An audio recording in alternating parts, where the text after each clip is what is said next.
The president just tweeted about the talks a few moments ago. He said House Speaker Nancy Pelosi and Senator Chuck Schumer only interested in bailout money for poorly run Democratic cities and states, nothing to do with China virus, want $1 trillion, no interest. We are going a different way. So the president there making it very clear that these talks have now reached an impasse and they have broken down. The two sides did try to meet on Capitol Hill for about 90 minutes this afternoon, but they weren't even able to reach an agreement over how big this package should be.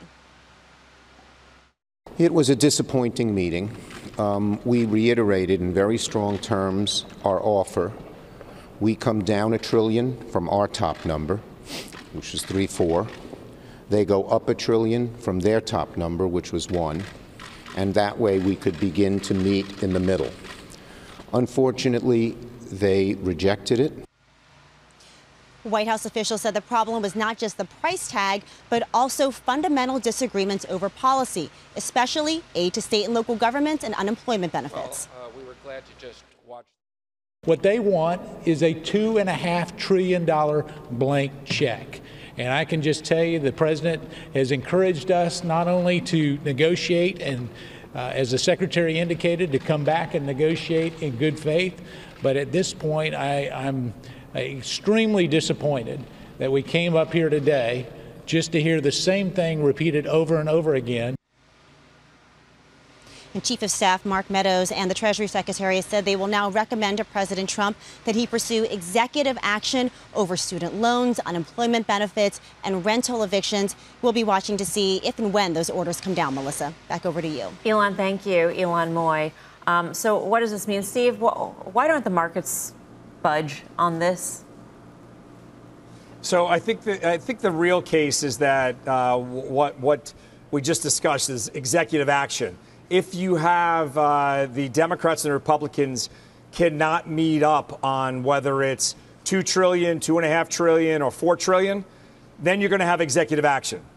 You saw a headline today. Mnuchin came out and urged the president to lean towards executive action. President Trump said, if Congress can't do it, I'm going to do it. So I think the market knows that the spigots of money are going to be there, whether or not D.C. Dems and Republicans can agree upon it. And the truth is, it doesn't really matter. As long as Powell's there as a backstop, as long as Trump can do the executive action, the market will still have the funding to bridge the gap between now until whenever we get to a more normalized state. So I think that's what the market's focused on right now, and that's why it's not budging, and that's why the market is still moving higher. I get that, but with the S&P 500 at 3351, Jeff Mills, should you be a little bit more cautious? I mean, it's all about context, right? And so you can believe that the deal is going to get done, but that outside chance that it doesn't, with the markets where they are right now, that could be a lot of downside.